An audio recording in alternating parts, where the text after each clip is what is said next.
ถ้านึกภาพของ Rising Star ก็น่าจะตรงความหมายเลยมั้งครับน่าจะเป็นแบบดวงดาวอะไรแบบเนี้ยดวงดาวดวงใหม่อะไรแบบนี้มั้งครับเป็นนักแสดงหน้าใหม่ในวงการที่เริ่มเข้ามาทำงานใช่เริ่มเข้ามาทำงานเริ่มเป็นที่รู้จักมั้งครับจริงๆถ้าเอาจริงๆเป้าหมายแรกก็คือการเข้ามาทำงานเพื่อที่จะให้ครอบครัวสบายเพราะเก่งตอนที่ตัดสินใจมาคือเก่งรู้สึกว่าสิ่งที่เก่งกำลังทำอยู่กับสิ่งที่เราจะก้าวเข้ามาเนี่ยมันชั่งน้ำหนักดูแล้วมันน่าเสี่ยงมากกว่าก็คือ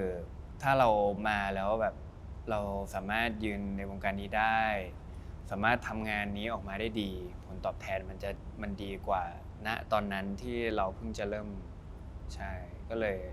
ชั่งใจใน2เส้นทางนี้อะไรแบบนี้ใช่ตัดสินใจแล้วยากไหมครับที่แบบในความช่างใจ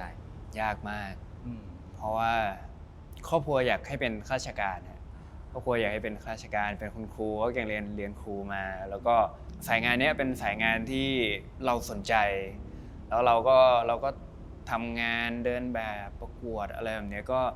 มีโอกาสได้แบบคลุกคลีกับพี่ๆที่แบบอยู่ในเส้นทางบันเทิงบ้างอะไรแบบนี้ก็เลยรู้สึกว่าเราก็ทำงานมาค่อนข้างเยอะเหมือนกันแล้วก็รู้สึกเป็น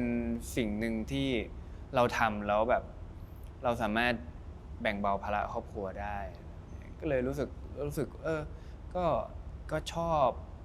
บแต่ก็ไม่ได้ชอบขนาดนั้นอะไรแบบเนี้ยแต่ก็เป็นสิ่งหนึ่งที่แบบเราทำแล้วแบบเราได้เงินใช่ก็ทำมาเรื่อยๆใช่ครับเอ่ออย่างแรกเลยเก่งรู้สึกโชคดีมากที่ได้มาร่วมโปรเจกต์นี้ก็ถ้าพูดกี่ครั้งก็ต้องขอบคุณพี่บอสขอบคุณพี่บอสขอบคุณดูมันดิขอบคุณ GDS ขอบคุณผู้ใหญ่ทุกคนที่แบบซัพพอร์ตเก่งมาตลอดเก่งรู้สึกว่าเก่งโชคดีแบบมากๆตั้งแต่เส้นทางที่เริ่มก้าวเข้ามาจนถึงแบบได้รับโปรเจกต์ดีๆช่วงแรกเป็นจำได้ว่าเก่งถามพี่บอสว่าพี่บอสแน่ใจเหรอว่าแบบพี่บอสจะให้บทนี้กับเก่งอะไรเพราะว่าเราใหม่มากใช่เพราะว่าตอนที่เราอ่านบทเก่งรู้สึกว่าตัวนี้มันเป็นตัวที่มาครึ่งหลังพาร์ทหลังของภาพยนตร์ก็จริงแต่รู้สึกว่ามันเป็นตัวสำคัญในเส้นเรื่องหลักของเรื่องนี้เหมือนกันก็เลยรู้สึกกดดันเพราะที่แรกตอนที่เราไปแคสเรารู้สึกว่าเราเป็นส่วนหนึ่งในโปรเจกต์นี้แค่ได้มาแคสก็ดีใจแล้วอะไรเงี้ยพอได้ก็นึกว่าแบบพี่บอสจะแบบให้มาเล่นแบบเล่นแบบเป็นส่วนแบบอีกพาร์ทนึงอะไรแบบเนี้ยก็เลยมันก็เป็นก็ไม่ได้เตรียมใจมาแต่พอมาอ่านบทแล้วแบบโอ้ก็พี่บอสก็บอกเก่งว่า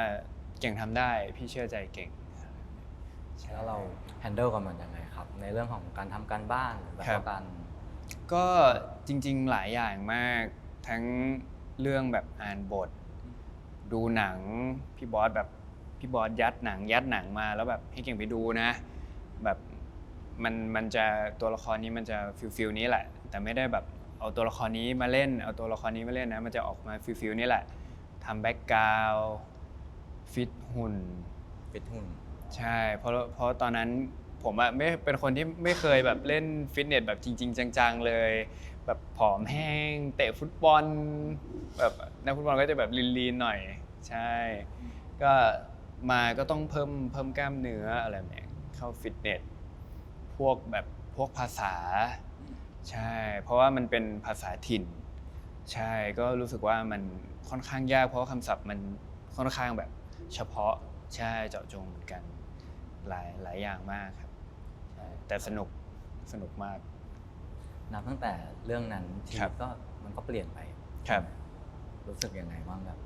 ช่วงไหนที่เริ่มรู้สึกว่าชีวิตมันเปลี่ยนไปนะครับจริงๆมีหลายพาร์ทมากมันเป็นช่วงที่แบบทุกอย่างถาโถมเข้ามาหมดทั้งภาพยนตร์ทั้งตัว Pilot Series ที่แบบเข้ามาอะไรเนี่ยมันทำให้แบบทุกคนรู้จักเรามากขึ้นใช่เป็นยังไงครับกับเอ่ชีวิต เป็น ปรั ยั บ งไง ตัวเยอะไหมแบบว่าคือโอเค ครับ เป็นคนสาธารณะมากขึ้น ครับ ทำอะไรแล้วมีคนเห็นอะไรอย่างเงี้ยครับ ปรับตัวยังไง จริง ๆ ช่วงแรก ๆ ก็ไม่ค่อยชินเท่าไหร่ เพราะว่าเราเป็นคนขี้อาย เป็นคนที่แบบไม่ค่อยแบบสู้หน้าใครอะไรแบบเนี้ย ปกติเราใช้ชีวิตปกติก็แบบก้มหน้าเดิน ใครจะทำอะไรก็ทำไป เรารู้สึกว่าเราอยู่กับตัวเองแล้วมันคอมฟอร์ตอะไรแบบเนี้ย แต่พอทุกคนเริ่มรู้จักเราเริ่มมีสายตาที่แบบจ้องเราอะไรแบบเนี้ย ก็ต้องเริ่มปรับตัวเพราะรู้สึกว่าการที่เราเป็นบุคคลสาธารณะ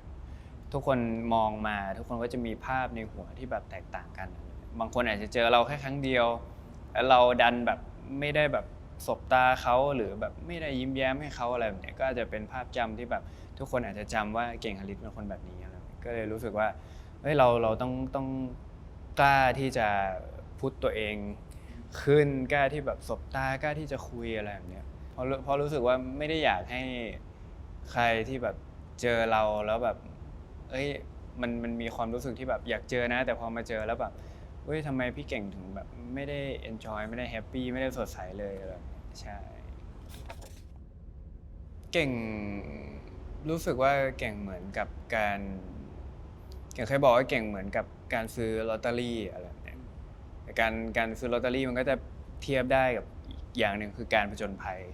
เพราะว่าตอนที่เก่งตัดสินใจมาในบทบาทของจากนักศึกษาฝึกสอนหรือว่าคุณครูเนี่ยมาเป็นนักแสดงเก่งรู้สึกว่าตอนนั้นเราไม่มีอะไรจะเสียหมายถึงว่าผมเรียนจบแล้วครอบครัวก็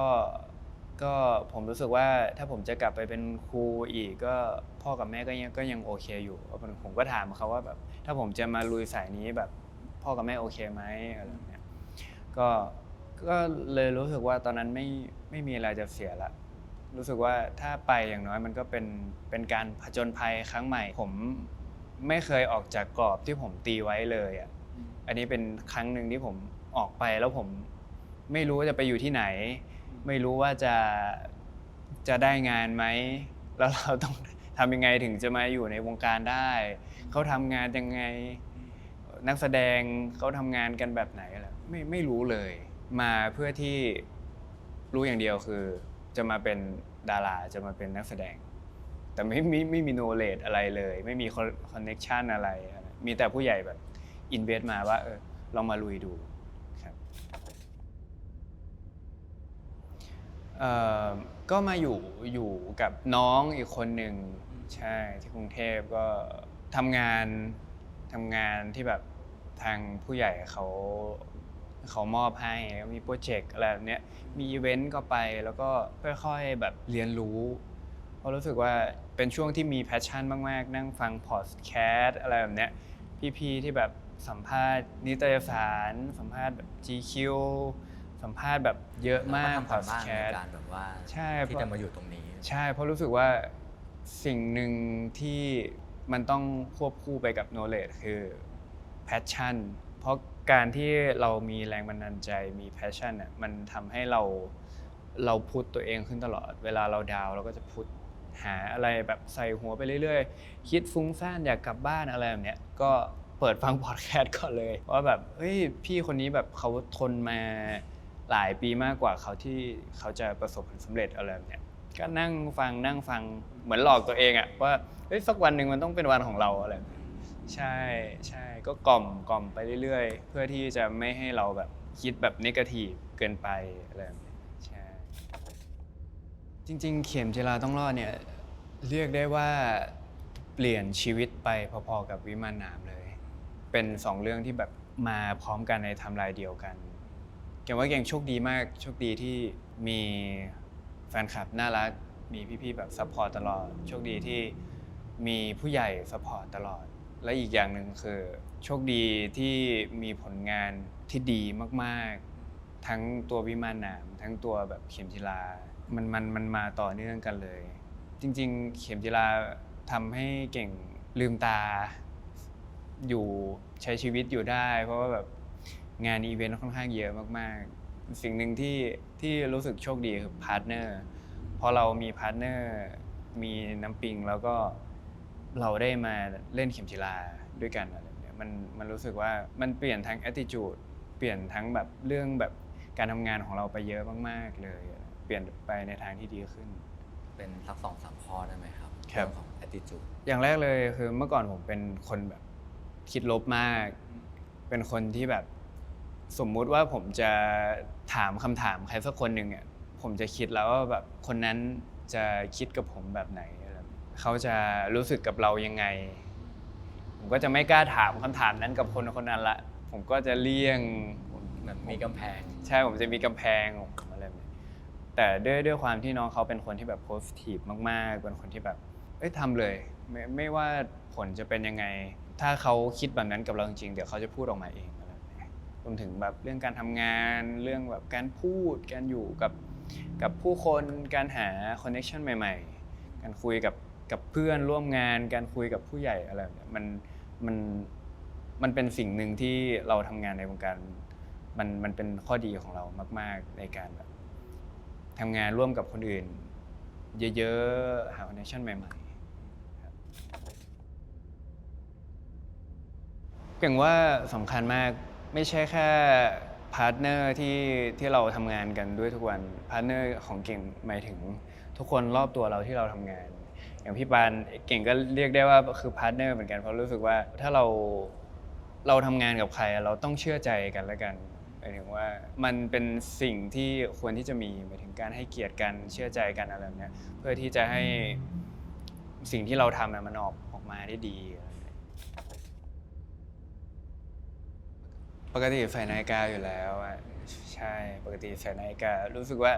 นาฬิกาเป็นสิ่งหนึ่งที่คลาสสิกรู้สึกว่าเป็นสิ่งหนึ่งที่ติดตัวแล้วแบบสบายใจแล้วก็รู้สึกว่าดูดีเป็นไอเทมที่แบบดูดีแล้วก็น่าสะสมใช่ซึ่งวันนี้ก็ใส่แกรนด์ไซโก้1 เรือนที่เราเห็น ครับ น่าจะเป็นเรือนที่ใส่ขึ้นปกเนอะเป็นสายหนัง ใช่ หนึ่งเดียวของวันนี้เลย ใช่เก่งใส่อยู่ อ่า ใช่ เป็นยังไงครับ จริงๆก็เป็นอีกหนึ่งเดือนที่ได้สวมใส่เป็นครั้งที่2ก็ครั้งแรกที่แบบใส่น้องก็คือในงานนาฬิกาครั้งนี้ก็ได้แบบพาน้องมาขึ้นปกด้วยก็บอกเลยว่าสวยมากเป็นนาฬิกาสายหนังซึ่งมีแค่ไม่กี่เรือนถ้าเรียกน้องง่ายๆก็เรียกว่ามูนลิทก็จะมีความแบบออกแบบกลางคืนนาฬิกาแบบข้างในก็จะเป็นตัวแบบเรือนไม้บ่งบอกถึงแบบความไนท์ความแบบกลางคืนจริงๆอยากขอบคุณทุกคนก่อนนะขอบคุณพี่ๆแฟนคลับทุกคนเพราะเก่งเชื่อว่าถ้าเราทำผลงานออกมาสักผลงานหนึ่งอะเราย่อมต้องการแรงซัพพอร์ตจากพี่ๆแฟนคลับอยู่แล้วเราต้องการแบบฐานแฟนคลับอะไรแบบนี้แล้วก็เก่งโชคดีที่ทุกคนเริ่มเข้ามาซัพพอร์ตตัวเก่งตัวแบบพาร์ทเนอร์ตัวแบบทุกคนรวมถึงแบบทางค่ายด้วยขอบคุณทุกคนมากๆเลยก็จริงๆมีความสุขมากเป็นปีที่แบบมีความสุขมากๆรู้สึกว่ามันเริ่มจะสนุกกับการผจญภัยครั้งนี้เริ่มเห็นแบบเริ่มเห็นแสงสว่างอะไรบางอย่างที่เราสามารถแบบเดินไปได้ยาวๆโดยที่แบบเราไม่ต้องกลัวเหมือนเมื่อก่อนแล้วรู้สึกว่ามีโอกาสใหม่ๆเข้ามาเยอะมากๆมีผู้ใหญ่เอ็นดูเยอะขึ้นอะไรแบบนี้ก็ทั้งหมดล้วนมาจากแรงซัพพอร์ตจากทุกคนใช่ขอบคุณมากๆเลยแล้วก็ขอบคุณผู้ใหญ่ทุกคนที่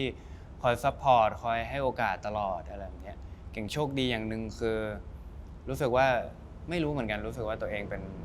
คนที่มีผู้ใหญ่คอยอุปถัมภ์คอยซัพพอร์ตตลอดอะไรแบบนี้รู้สึกโชคดีแล้วก็สุดท้ายคือขอบคุณตัวเองขอบคุณอยากขอบคุณตัวเองว่าแบบเก่งมากๆคือผมรู้เลยผมจำความรู้สึกตอนที่ผมตัดสินใจเข้ามาในวงการได้ผมรู้สึกเคว้งมากๆแล้วก็กลัวว่าถ้าเราก้าวเข้ามาจุดนี้แล้วเราจะถอยหลังไม่ได้กลัวมากใช่ก็ตอนนี้ก็เก่งมากก็เดินต่อไปเรื่อยๆครับผม ยินดีด้วยกับรางวัล Rising Star of the Year อีกครั้งครับ ขอบคุณครับพี่ปา ขอบคุณมากครับ ขอบคุณครับ